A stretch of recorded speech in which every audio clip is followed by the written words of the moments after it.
আগামীকাল বিকেল ৪টায় pay scale কার্যকর। আজ ঘোষণা দিলেন আমির খসরু। পে স্কেলে বড় সুখবর, ১.৪ অনুপাতে বৃদ্ধি। পেনশনাররাও পাচ্ছেন সুবিধা। আসসালামু আলাইকুম। আপনি যদি একজন সরকারি চাকরিজীবী হয়ে থাকেন তাহলে ভিডিওটি আপনার জন্য। ভিডিওটি স্কিপ না করে সম্পূর্ণ দেখুন আর ভিডিওতে একটি লাইক দিন। আজ যমুনা ভবনে অনুষ্ঠিত গুরুত্বপূর্ণ বৈঠকে এই ঘোষণা দেওয়া হয়। জানানো হয়েছে আগামীকাল বিকেল ৪টা থেকে আনুষ্ঠানিকভাবে কার্যকর হচ্ছে নতুন এই পে স্কেল। আজকের এই সিদ্ধান্তকে ঘিরে দেশের লাখ লাখ সরকারি কর্মকর্তা কর্মচারী এবং অবসরপ্রাপ্ত পেনশনারদের মধ্যে সৃষ্টি হয়েছে স্বস্তি ও আশার নতুন আলো। দীর্ঘদিন ধরে তারা যে প্রত্যাশা নিয়ে অপেক্ষা করছিলেন, আজকের ঘোষণার মাধ্যমে তার বাস্তব রূপ দেখতে পাচ্ছেন। আজকের বৈঠক ছিল অত্যন্ত গুরুত্বপূর্ণ ও তাৎপর্যপূর্ণ।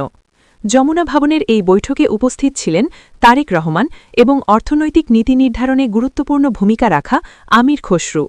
বৈঠকে দীর্ঘ আলোচনা, বিভিন্ন দিক বিশ্লেষণ এবং সামগ্রিক অর্থনৈতিক পরিস্থিতি বিবেচনার পর অবশেষে এই সিদ্ধান্ত নেওয়া হয়।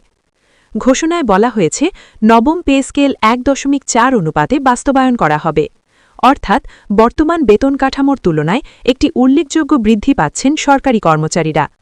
এই সিদ্ধান্ত কর্মরতদের পাশাপাশি অবসরপ্রাপ্ত পেনশনারদের জন্যও নিয়ে এসেছে বড় ধরনের সুখবর। সরকারি সূত্রে জানা গেছে, নতুন এই পে স্কেলের আওতায় পেনশন কাঠামোতেও পরিবর্তন আনা হয়েছে। ফলে যারা ইতোমধ্যে অবসর গ্রহণ করেছেন তারাও এই সুবিধার আওতায় আসবেন। পেনশনারদের দীর্ঘদিনের দাবি ছিল তাদের ভাতা বৃদ্ধি করা এবং জীবনযাত্রার ব্যয় বিবেচনায় সুবিধা বাড়ানো। আজকের ঘোষণার মাধ্যমে সেই দাবির একটি বড় অংশ পূরণ হয়েছে বলে মনে করা হচ্ছে। গেজেট প্রকাশের মাধ্যমে আজ এই সিদ্ধান্তকে আনুষ্ঠানিক রূপ দেওয়া হয়েছে।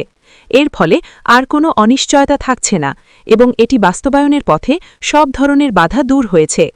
সংশ্লিষ্ট দপ্তরগুলোকে ইতোমধ্যে নির্দেশ দেওয়া হয়েছে যেন নির্ধারিত সময়ের মধ্যেই প্রয়োজনীয় প্রস্তুতি সম্পন্ন করা হয়। বিশেষজ্ঞদের মতে এই পে স্কেল বাস্তবায়নের ফলে দেশের অর্থনীতিতে ইতিবাচক প্রভাব পড়বে। সরকারি কর্মচারীদের ক্রয় ক্ষমতা বাড়বে, যা বাজারে অর্থের প্রবাহ বৃদ্ধি করবে এবং সামগ্রিক অর্থনৈতিক কার্যক্রমে গতি আনবে। তবে একই সঙ্গে এটি একটি বড় আর্থিক চ্যালেঞ্জও বটে, কারণ এই পে স্কেল বাস্তবায়নে সরকারের ব্যয় উল্লেখযোগ্য পরিমাণে বৃদ্ধি পাবে। অর্থনীতিবিদদের মতে এই ব্যয় সামাল দিতে হলে রাজস্ব আয় বৃদ্ধি এবং সঠিক আর্থিক ব্যবস্থাপনার প্রয়োজন হবে। আজকের ঘোষণার পর বিভিন্ন মহলে ইতিবাচক প্রতিক্রিয়া লক্ষ্য করা গেছে। সরকারি কর্মকর্তা কর্মচারীরা এই সিদ্ধান্তকে স্বাগত জানিয়েছেন এবং দ্রুত বাস্তবায়নের আহ্বান জানিয়েছেন। অন্যদিকে পেনশনারদের মধ্যে দেখা গেছে স্বস্তি ও সন্তুষ্টির ছাপ। তারা বলছেন দীর্ঘদিন পর তারা তাদের প্রাপ্য সুবিধা পাচ্ছেন। যমুনা ভবনের বৈঠকে বক্তারা বলেন, এই পে স্কেল শুধুমাত্র একটি বেতন বৃদ্ধি নয়, বরং এটি একটি সামগ্রিক কল্যাণমূলক উদ্যোগ। এর মাধ্যমে সরকারি সেবার মান উন্নত হবে এবং কর্মচারীদের মধ্যে নতুন উদ্দীপনা সৃষ্টি হবে বলে আশা করা হচ্ছে। এদিকে সংশ্লিষ্ট দপ্তরগুলো ইতোমধ্যে কাজ শুরু করে দিয়েছে। প্রযুক্তিগত ও প্রশাসনিক প্রস্তুতি নেওয়া হচ্ছে যাতে কোনো ধরনের জটিলতা ছাড়াই এই পে স্কেল কার্যকর করা যায়। বিশেষত হিসাব ও ব্যাংকিং খাতে বাড়তি চাপ তৈরি হলেও তা সামাল দেওয়ার জন্য প্রস্তুতি নেওয়া হয়েছে। আগামীকাল বিকেল ৪টা থেকে যখন এটি কার্যকর হবে, তখন দেশের বিভিন্ন সরকারি অফিসে নতুন বেতন কাঠামো অনুযায়ী হিসাব শুরু হবে। এটি একটি বড় প্রশাসনিক পরিবর্তন হওয়ায় শুরুতে কিছু চ্যালেঞ্জ থাকলেও তা দ্রুত কাটিয়ে ওঠা সম্ভব হবে বলে মনে করা হচ্ছে। এই পে স্কেল ভবিষ্যতের জন্য একটি শক্ত ভিত্তি তৈরি করবে। অর্থনৈতিক পরিস্থিতির উন্নতির সাথে সাথে ভবিষ্যতে আরও পরিবর্তন আনার সুযোগ থাকবে বলে জানিয়েছেন সংশ্লিষ্টরা। আজকের এই ঘোষণার মাধ্যমে দীর্ঘদিনের অপেক্ষার অবসান ঘটল এবং শুরু হল নতুন একটি অধ্যায়। সরকারি কর্মচারী এবং পেনশনাররা এখন নতুন প্রত্যাশা ও আশাবাদ নিয়ে সামনে এগিয়ে যাওয়ার প্রস্তুতি নিচ্ছেন। প্রিয় দর্শক, সব মিলিয়ে বলা যায় নবম পে স্কেল কার্যকর হওয়া দেশের জন্য একটি গুরুত্বপূর্ণ মাইলফলক।